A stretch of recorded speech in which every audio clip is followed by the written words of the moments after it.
All right, so we're picking up where we left off, hopefully finishing off chapter 5 for you of Artemis Fowl. So if you did not watch the first video for this week, this is the second one. You need to go back and find the other one.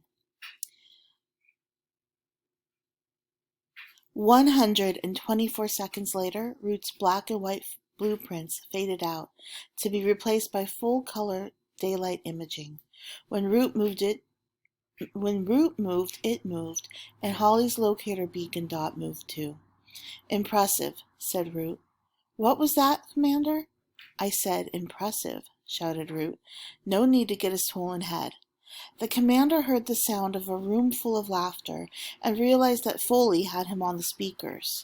Everyone had heard him complimenting the centaur's work. There'd be no talking to him for at least a month. But it was worth it. The video he was receiving now was bang up to date. If Captain Short was being held in a building, the computer would be able to give him 3D blueprints instantaneously. It was foolproof, except... Foley, the beacon's gone offshore. What's going on? Boat or ship, sir, I'd say at a guess. Root cursed himself for not thinking of it. They'd be having a right old giggle in the Situation Room. Of course it was a ship. Root dropped down a few hundred meters until its shadowy outline loomed through the mist. A whaler, by the looks of it. Technology may have changed over the centuries, but there was still nothing like a harpoon to slaughter the world's largest mammal. Captain Short is in there somewhere, Foley, below decks. What can you give me? Nothing, sir. It's not a permanent fixture. By the time we've run down her registration, it'd be way too late. What about thermal imaging? No, Commander. That hole must be at least 50 years old. Very high lead content. We can't even penetrate the first layer. I'm afraid you're on your own. Root shook his head. After all the billions we've poured into your department, remind me to slash your budget when I get back. Yes, sir, came the reply, sullen for once. Foley did not like budget jokes. Just have the retrieval squad on full alert. I may need them at a moment's notice. I will, sir. You'd better. Over and out. Root was on his own. Truth be told, that was the way he liked it. No science, no uppity centaur whining in his ear. Just a fairy, his wits, and maybe a touch of magic. Root tilted his polymer wings, hugging the underside of a fog bank. There was no need to be careful. With his shield activated, he was invisible to the human eye. Even on stealth-sensitive radar, he would be no more than a barely perceptible distortion. The commander swooped low to the gunwales. It was an ugly craft, this one. The smell of death and pain lingered in the blood-swabbed decks. Many noble creatures had died here.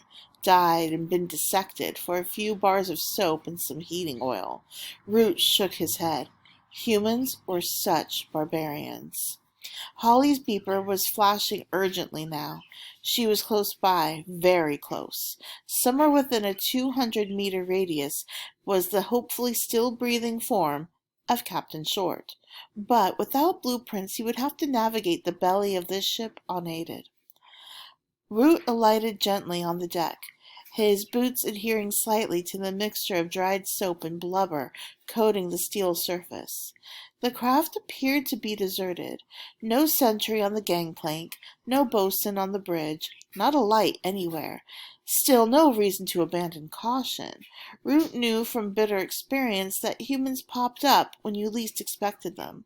Once, when he was helping the retrieval boys scrape some pod wreckage off a tunnel wall, they were spotted by a group of potholing humans. What a mess that had been. Mass hysteria, high-speed chases, group mind wipes, the whole 9 yards. Root shuddered. Nights like that could put decades on a ferry. Keeping himself fully shielded, the commander stowed his wings in their sheath, advancing on foot across the deck. There were no other life forms showing up on his screen, but, like Foley said, the hull had a high lead content. Even the paint was lead-based. The entire boat was a floating eco-hazard.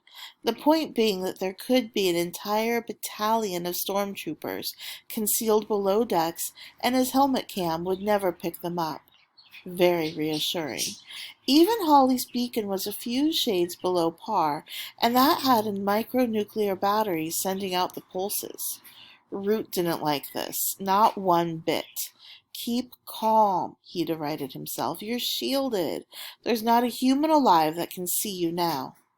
Root hauled open the first hatch. It swung easily enough. The commander sniffed.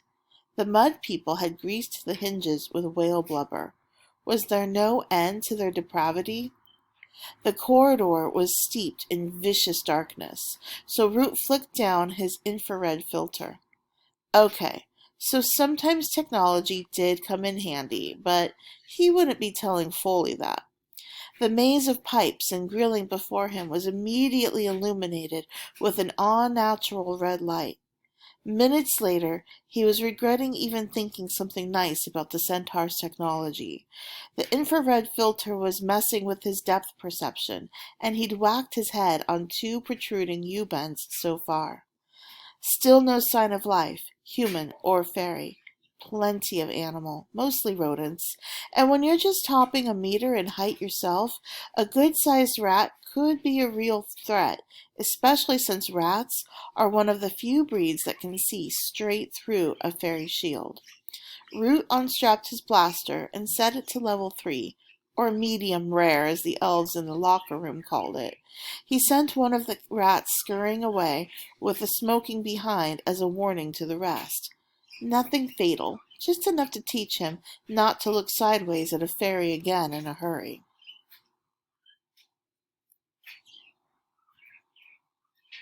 Root picked up his pace. This place was ideal for an ambush. He was virtually blind with his back to the only exit, a recon nightmare. If one of his own men had pulled a stunt like this, he'd have their stripes for it. But desperate times require judicious risk-taking. That was the essence of command. He ignored several doors to either side, following the beacon. 10 meters now. A steel hatch sealed the corridor, and Captain Short, or her corpse, lay on the other side of it. Root put his shoulder to the door. It swung open without protest. Bad news. If a live creature was being held captive, the hatch would be locked. The commander flicked the blaster's power level to 5 and advanced through the hole. His weapon hummed softly. There was enough power on tap now to vaporize a bull elephant with a single blast. No sign of Hawley. No sign of anything much. He was in a refrigerated storage bay. Glittering stalactites hung from a maze of piping. Ruth's breath fanned before him in icy clouds. How would that look to a human? Disembodied breathing. Ah, said a familiar voice. We have a visitor. Root dropped to one knee, leveling the handgun at the voice's source. Come to rescue your missing officer, no doubt. The commander blinked a bead of sweat from his eye. Sweat? At this temperature? Well, I'm afraid you've come to the wrong place.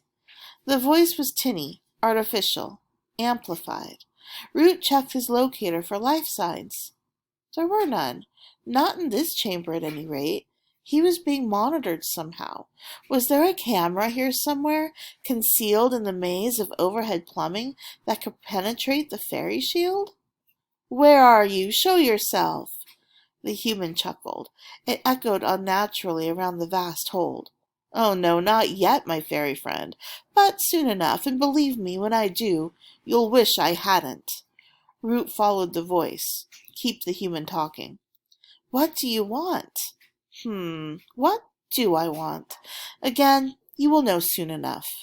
There was a low crate in the center of the hold. On it sat an attaché case. The case was open. Why bring me here at all? Root poked the case with his pistol. Nothing happened. I brought you here for a demonstration.